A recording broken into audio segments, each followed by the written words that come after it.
1945. Percy Spencer is standing in front of a magnetron, the power tube that generates microwave radiation for military radar systems. He's an engineer at Raytheon, a defense contractor working on radar technology for the Navy. Spencer has a chocolate bar in his pocket. It melts. He's confused. The lab isn't hot. He reaches into his pocket and finds liquid chocolate. He looks at the magnetron. Active, generating microwaves to detect enemy aircraft.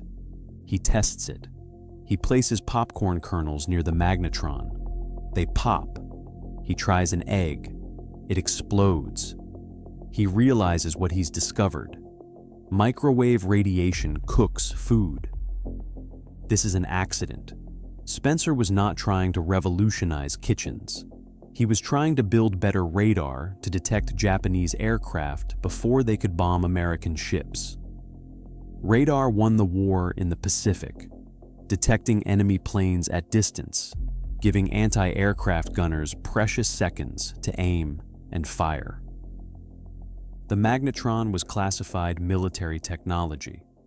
Microwaves could cook food, but their primary purpose was finding enemy bombers in the dark.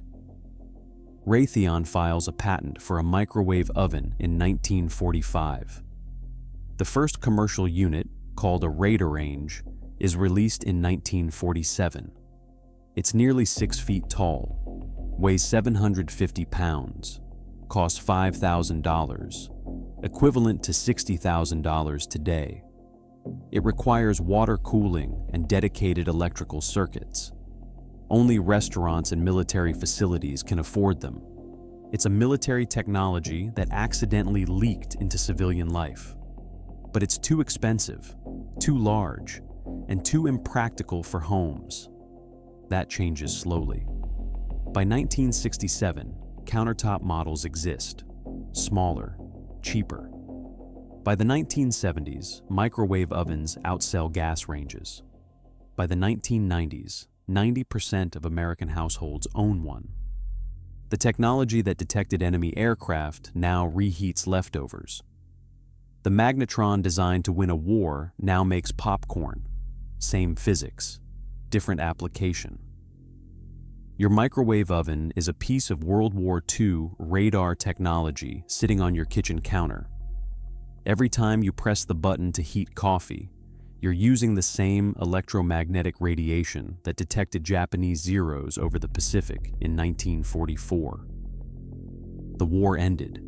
The radar stayed. October 4th, 1957.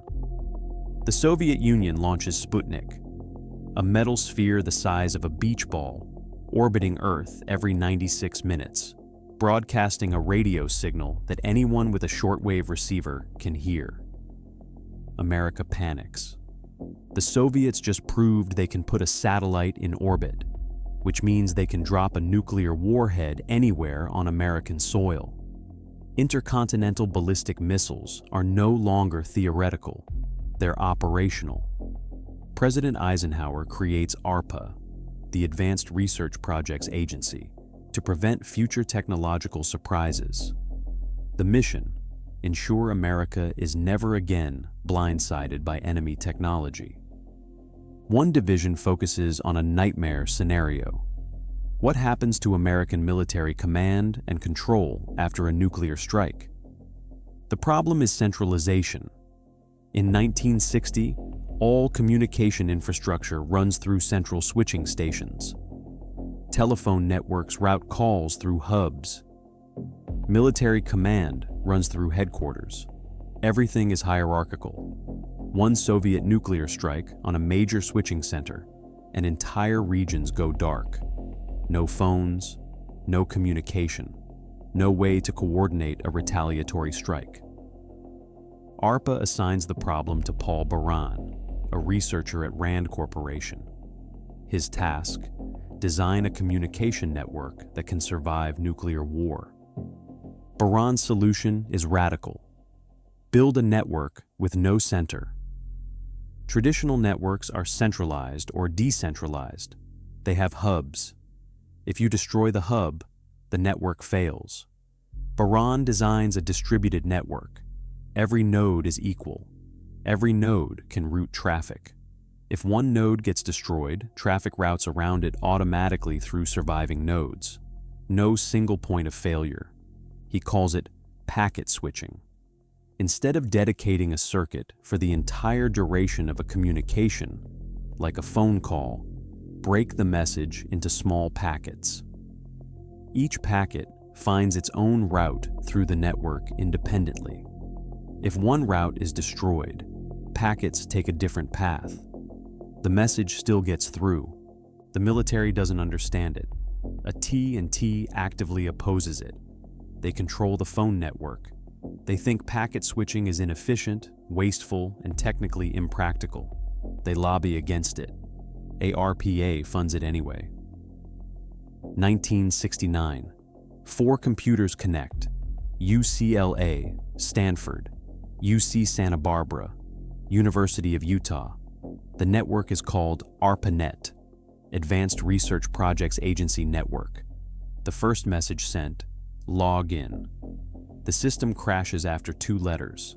They get LO, and the connection fails. An hour later, they try again. It works. By 1971, 23 computers are connected. By 1973, ARPANET goes international. Nodes in Norway and England. By 1983, the military splits off its own secure network, MILNET, leaving ARPANET for research. That same year, TCP/IP protocol becomes the standard. Transmission Control Protocol and Internet Protocol, the rules that allow different networks to communicate with each other. This is the foundation of the modern Internet. By 1991, Tim Berners-Lee at CERN creates the World Wide Web, a system for linking documents across the network using hypertext. The web runs on the infrastructure designed to survive nuclear war. The Internet was built so that American military commanders could communicate after Soviet nukes destroyed half the country. It was designed to route around damage. No center, no critical node, resilient, distributed, unstoppable. That same architecture now routes TikTok videos, emails, streaming movies, online shopping, and every Google search. The network built to survive World War III now connects 5 billion people. Same packet switching technology, same distributed architecture, no single point of failure. Your Wi-Fi router is a node in a nuclear war-proof communication system designed in 1969. 1983. Korean Airlines, Flight 007 departs Anchorage, Alaska, headed for Seoul. The Boeing 747 drifts off course. Navigation error. The pilots don't notice. The aircraft enters Soviet airspace over the Kamchatka Peninsula. Soviet air defense tracks the unidentified aircraft. They scramble interceptors. A Su-15 fighter locks on, fires 2 air-to-air missiles. The 747 explodes. All 269 people aboard are killed, including a United States congressman. The Soviets claim they didn't know it was a civilian airliner. They thought it was a reconnaissance aircraft. President Ronald Reagan addresses the nation. He calls it a massacre, an act of barbarism. Then he does something unexpected. He announces that a classified military satellite navigation system, GPS, will be made available for civilian use, free, forever, so that no civilian aircraft ever drifts into hostile airspace again because of navigation errors. GPS, Global Positioning System, was developed by the Department of Defense starting in 1973. The goal: precise navigation for missiles, aircraft, ships, and ground troops. Before GPS, navigation relied on ground-based radio beacons, celestial navigation, and dead reckoning. All had limitations. GPS would provide global coverage, any position, any time, any weather. The system uses 24 satellites in medium Earth orbit, 12,000 miles up. Each satellite broadcasts a precise time signal using an atomic clock. Your GPS receiver picks up signals from multiple satellites simultaneously. By measuring the time it takes for each signal to arrive, the receiver calculates distance to each satellite. Triangulate from 4 satellites and you know your exact position: latitude, longitude, altitude, within meters. The first GPS satellite launched in 1978. The full constellation of 24 satellites was completed in 1995. The system cost $12 billion to build. The military had 2 signals. The precision code, encrypted, accurate to within a few meters, was military only. The coarse acquisition code, degraded, accurate to within 100 meters, was available to civilians. In 2000, President Clinton ordered selective availability turned off. No more signal degradation. Civilians got the same accuracy as the military, within meters. GPS transformed civilian life. Car navigation, smartphones, mapping apps, fitness trackers, delivery logistics, ride sharing, agriculture, aviation, maritime navigation, surveying, earthquake monitoring, wildlife tracking. Your phone knows where you are because 24 military satellites are broadcasting atomic clock-precise time signals from 12,000 miles above Earth. The system was designed to guide Tomahawk cruise missiles to targets with precision. Now it guides you to Starbucks. The Cold War satellites that were built to destroy Soviet targets now help you avoid traffic. 1943. A woman named Vesta Stoudt works in an ammunition factory in Illinois. She has 2 sons in the Navy. She inspects boxes of grenade-launching cartridges on the production line. Each box is sealed with waterproof wax. To open the box, soldiers peel back a tab of thin paper tape that covers the wax. The problem: the tape is too thin. Under stress, the tab rips off, leaving the wax seal intact. Soldiers in combat can't open the boxes fast enough. They're fumbling with ammunition under fire. Men are dying because of packaging. Stout tests a solution at home. She uses fabric-based waterproof tape. It works. She writes a letter to President Franklin D. Roosevelt. She includes diagrams. She explains the problem. She proposes the fix. Roosevelt forwards the letter to the War Production Board. They assign it to Johnson & Johnson. The company already makes adhesive medical tape. They adapt the design for military use. The result: a fabric tape with rubber-based adhesive and a polyethylene coating for waterproofing. Olive drab green to match military equipment. Rippable by hand. No scissors needed. Soldiers call it duct tape, either because it's made from cotton duck cloth or because water rolls off it like a duck's back. Nobody writes it down. Both explanations survive. The tape works.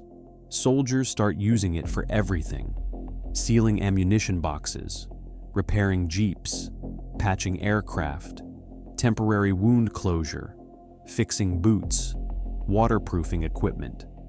Johnson & Johnson wins the Army-Navy E Award for excellence in war production. After the war, soldiers bring the tape home. The housing boom is underway. Contractors discover it's perfect for sealing heating and air conditioning ducts. The color changes from olive green to silver to match ductwork. The name shifts from duct tape to duct tape. Ironically, duct tape is terrible for sealing ducts. The adhesive degrades under temperature fluctuations and humidity. Professional HVAC installers use foil tape, but the name stuck. By the 1960s, duct tape is everywhere. Hardware stores, garages, toolboxes. The joke is that it fixes everything. If it moves and shouldn't, use duct tape. If it doesn't move and should, use WD-40. In 1975, a company called Manco trademarks the name duct tape and markets it with a yellow cartoon duck logo. They lean into the original name. By 1979, Manco controls 40% of the American duct tape market. The same tape designed to seal ammunition boxes in 1943 now fixes broken car mirrors, patches torn backpacks, hems pants, repairs garden hoses, and holds together approximately 30% of American households at any given time. NASA uses duct tape. Apollo 13, the mission that nearly killed 3 astronauts when an oxygen tank exploded, was saved partly by duct tape. Engineers on the ground improvised a carbon dioxide filter using duct tape and spare parts. It worked. 3 men came home. Apollo 17 used duct tape to repair a damaged fender on the lunar rover. Critical repair. Without the fender, lunar dust from the rover's rooster tail would damage instruments. Duct tape fixed it. The tape designed for WWII ammunition boxes went to the moon twice. Your garage has a roll of military-grade waterproof adhesive tape designed in 1943 to help soldiers open grenade boxes under fire. You use it to fix everything. The pattern repeats. Military technology leaks into civilian life, not by design, by accident, by surplus, by soldiers bringing it home, by companies finding new markets for old products. The microwave oven, the internet, GPS, duct tape. These are just 4 examples. The list is longer. Canned food, developed for Napoleon's army in the 1800s. Freeze drying, invented to preserve blood plasma in World War II. Jeep, designed for battlefield reconnaissance, now parked at trailheads. Digital cameras, spy satellite technology. Nylon, parachute material that became stockings. Aerosol cans, insecticide delivery for malaria prevention in the Pacific. Instant coffee, mass-produced for troops. Jet engines, air superiority technology adapted for civilian aviation.